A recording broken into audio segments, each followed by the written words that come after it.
तो जी, आज हम पढ़ेंगे भगवत गीता के अनुसार ऐसा कर्म जो आज़ादी दे दे।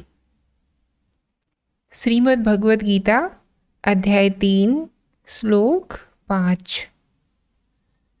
कोई भी मनुष्य किसी भी समय में क्षण मात्र भी कर्म किए बिना नहीं रह सकता है, क्योंकि प्रत्येक मनुष्य प्रकृति से उत्पन्न गुणों द्वारा विवश होकर कर्म करता ही है।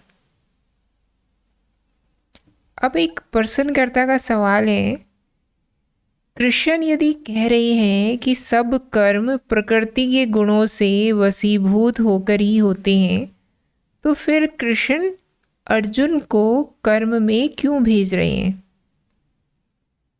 इसका उत्तर ये है कि अपनी उलझन समझ रहे हो आप कह रहे हो कि आदमी जितने भी काम करता है वो प्रकृति के गुणों में बंध कर करता है, उनके प्रभाव में आकर करता है।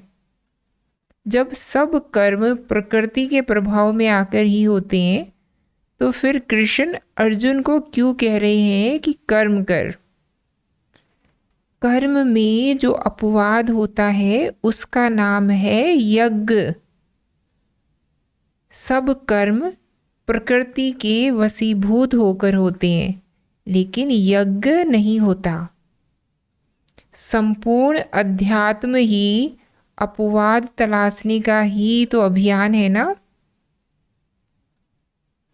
आदमी ऐसा है जैसे उसे कई दीवारों में कैद कर दिया गया हो। दीवारें ही दीवारें हैं जिनमें कोई दरार नहीं है, कुछ नहीं है, पर एक अपवाद मौजूद होता है और वो है दरवाज़ा। दरवाज़ा हमेशा होता है। अध्यात्म उस अपवाद को, उस दरवाजे को तलाशने का नाम है। चारों तरफ देखोगे तो क्या दिखाई देती है? दीवारें। किसी दिशा में मुक्ति की कोई संभावना नहीं, लेकिन एक दिशा अपवाद होती है। अपने आप को देख लो, अपनी हालत को देख लो, मुक्ति का रास्ता मिल जाएगा। तो अध्यात्म इसीलिए अपनी ओर मोड़ता है, क्योंकि मुक्ति खुद से होकर जाती है। खुद से होकर जाती है मानी मैं कोई आत्मा इत्यादि की बात नहीं कर रही, अपनी हालत से होकर के जाती है। फिर कृष्ण अर्जुन से कहते हैं कि अर्जुन, तू बंधा हुआ है, अपनी हालत को देख।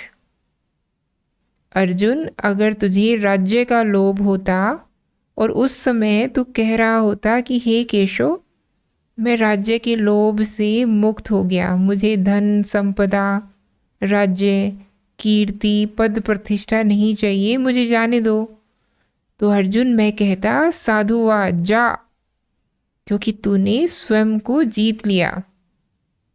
अगर तुझे राज्य का लोभ होता तो तेरा बंधन क्या था? राज्य। राज्य अगर बंधन होता और फिर तू कहता कि मुझे युद्ध नहीं करना है, तो मैं तेरा साथ देता अर्जुन। फिर मैं निश्चित रूप से कहता कि अर्जुन बिल्कुल ठीक कर रहा है। ज़्यादातर लोग लड़ाई इत्यादि करते हैं लालच में, और अर्जुन तूने अपने लालच को जीत लिया है। क्या बात है, अब लड़ाई बिल्कुल मत कर, चला जा। मैं सहमति देता, मैं प्रशंसा करता तेरी अर्जुन। लेकिन अर्जुन, तेरा बंधन राज्य का लालच तो कभी था ही नहीं। लोभी तो तू बचपन से था ही नहीं अर्जुन। मैं तुझे बचपन से जानता हूँ, बाल सखा हूँ तेरा। लेकिन मोह तुझ में रहा है, भाइयों का मोह भी रहा है, पत्नी का मोह भी रहा है, माता का मोह भी रहा है, पितामह का मोह भी रहा है। मुझसे भी तेरा बड़ा मोह है अर्जुन, और इसी तरह तेरा मोह अपने कुरु भाइयों से भी है। और सामने गुरु खड़े हैं द्रोण जैसे, जिनसे तूने बहुत कुछ सीखा है, उनका भी तू बड़ा प्रिय शिष्य था। और कृपाचार्य खड़े हैं और अश्वत्थामा दिख रहा है, वो तेरे ही पक्ष के कितने सगे संबंधी हैं। द्रौपदी के ही कुछ रिश्तेदार हैं जो उस पक्ष में खड़े हुए हैं, और कर्ण भी है। जब गीता की बात हो रही थी तब कर्ण नहीं था।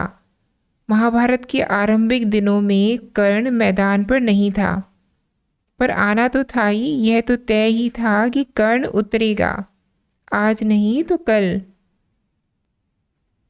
तो तेरा बंधन राज्य नहीं है। तूने राज्य छोड़ा होता मैं तेरी प्रशंसा करता। तेरा बंधन क्या है? मोह। उस मोह को काटना है तो लड़ाई कर। बात समझिएगा, लोग अक्सर कहते हैं कि अर्जुन तो अहिंसा का रास्ता अपना रहा था, तो कृष्ण ने उसको क्यों रोक दिया। मोह में कौन सी अहिंसा हो सकती है भाई?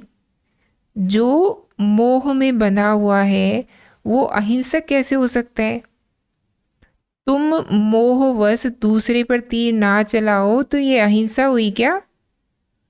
इसीलिए अर्जुन का हटना त्याग नहीं था, भगोड़ापन था, पलायन था।